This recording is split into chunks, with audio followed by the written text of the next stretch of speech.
Hello everybody, this is R K Verma. Welcome to science messenger. आज हम पढ़ने वाले हैं कुछ इम्पॉर्टेंट कंसेप्ट काइनेटिक एनर्जी और पोटेंशियल एनर्जी के बारे में। तो सबसे पहले हम देखते हैं, अगर कोई वस्तु, मान लीजिए कोई वस्तु ये हॉरिजॉन्टल सर्कल पर मोशन कर रही है। ये सर्कल हॉरिजॉन्टल है, वर्टिकल नहीं है, मतलब अर्थ के पैरेलल। इस पर कोई वस्तु अगर मान लीजिए m मास की है और v वेलोसिटी से मोशन कर रही है, तो इसकी kinetic energy equal to half mv²।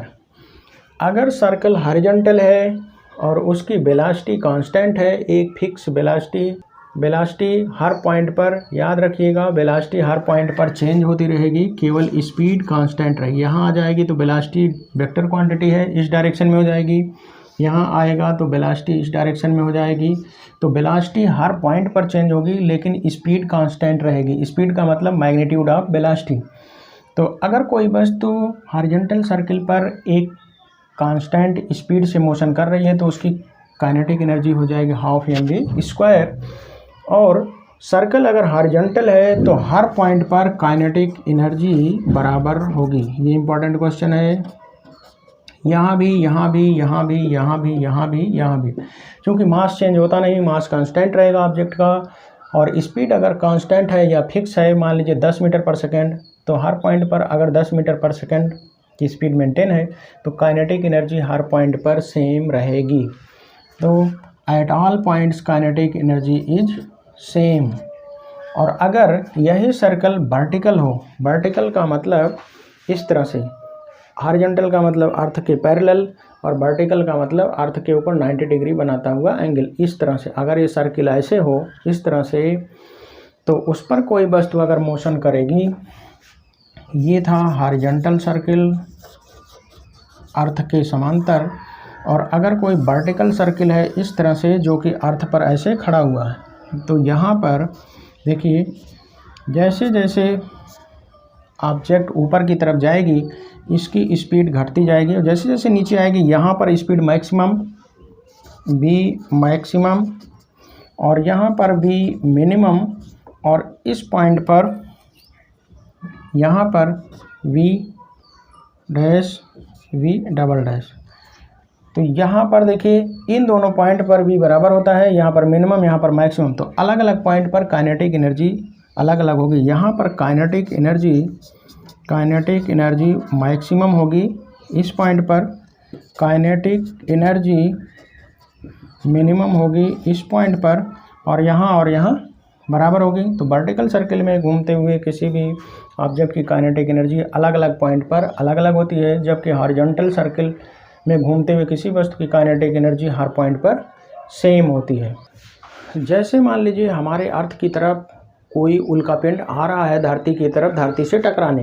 तो मान लीजिए ये कोई उल्कापिंड है, ये अर्थ की तरफ आ रहा है, ये हमारी अर्थ है, तो इसका मास है, इसकी स्पीड या वेलोसिटी है, तो काइनेटिक एनर्जी हाफ mv²। इसकी काइनेटिक एनर्जी जो है उससे टकराएगा, तो ये काइनेटिक एनर्जी यहाँ पर ज़्यादा है। जैसे यहाँ पे टकराएगा तो इसकी वेलोसिटी ज़्यादा, और ये फिर यहाँ धरती से टकरा कर रुकने का प्रयास करेगा। तो जो वर्क डन, काइनेटिक एनर्जी का चेंज होगा, उसके चलते यहाँ पर वर्क होगा और ये यहाँ पर अर्थ पर गड्ढा बना देगा। 10,000 साल पहले USA के एरिजोना में एक मेटियोर या उल्कापिंड टकराया था, जिसने अर्थ पर बहुत बड़ा क्रेटर या गड्ढा जनरेट किया था। तो उस मेटियोर या उल्कापिंड की जो काइनेटिक एनर्जी है उसने वो वर्क में बदल गई, और उस वर्क के चलते यहाँ पर बहुत बड़ा गड्ढा बन गया, क्रेटर। तो एनर्जी का ट्रांसफॉर्मेशन होता है, और एनर्जी चेंज जो है, change of energy is equal to work done. तो यहाँ पर जो इसकी काइनेटिक एनर्जी में चेंज हुआ टकराने के बाद, वो वर्क के रूप में यहाँ पर गड्ढा बन गया। और अगर हम किसी वस्तु को, मान लीजिए ये कोई वस्तु यहाँ पर है, इतनी हाइट पर है, ये हमारा है अर्थ,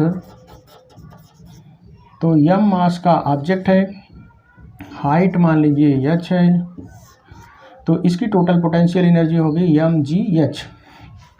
और चूँकि यहाँ पर रुका हुआ है वेलोसिटी 0, तो ये हो गई पोटेंशियल एनर्जी और इसकी काइनेटिक एनर्जी यहाँ पर हो गई 0, क्योंकि स्पीड 0 है। लेकिन जैसे जैसे ये नीचे आएगा, अर्थ से टकराएगा, तो एच घटता जाएगा, तो पोटेंशियल एनर्जी जो है धीरे धीरे कम होती जाएगी और काइनेटिक एनर्जी बढ़ती जाएगी। मान लीजिए यहाँ पर आकर v स्पीड या वेलोसिटी से टकराता है, तो kinetic energy will be equal to half mv²।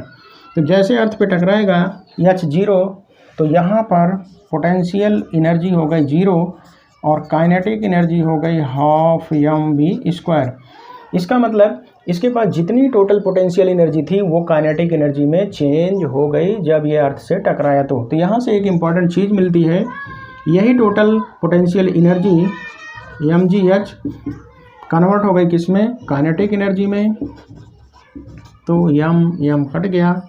अब यहाँ से देखिए v² विल बी 2gh, तो v will be equal to √2gh। अब यहाँ से क्वेश्चन आता है कि अगर कोई वस्तु इतनी हाइट से छोड़ी जाती है तो अर्थ से वो किस वेलोसिटी से टकराएगी। तो यही है v इक्वल टू √2gh। मान लीजिए कोई वस्तु 10 मीटर की हाइट से छोड़ी जा रही है, तो 10 मीटर की हाइट से छोड़ी जा रही है, तो पूछा जाएगा किस वेलोसिटी से अर्थ से टकराएगी। तो v इक्वल टू √2, g की वैल्यू 9.8 होती है, जिसे हम रफली 10 मान ले सकते हैं, और h की वैल्यू 10। तो ये हो गया √200। तो इसका जब हम स्क्वायर रूट निकालेंगे 10√2, इसका स्क्वायर रूट वर्गमूल 10 हो गया, और √2 ये हो गया। √2 का होता है 1.41, उससे आप गुणा भी कर सकते हैं, चाहे 10√2 मीटर पर सेकंड लिख सकते हैं। ये है। तो इसमें क्वेश्चन आता है कि इतनी हाइट से किसी वस्तु को छोड़ा जाता है तो अर्थ से किस स्पीड से टकराएगी। तो ये फार्मूला है v इक्वल टू √2gh।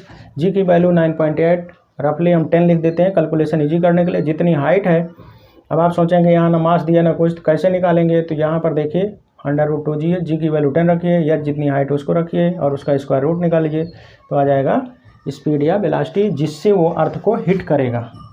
पूछा जाता है इतनी ऊंचाई तक रखी वस्तु तो किस स्पीड से अर्थ को वो हिट करेगी। तो यही है हिट करने की स्पीड।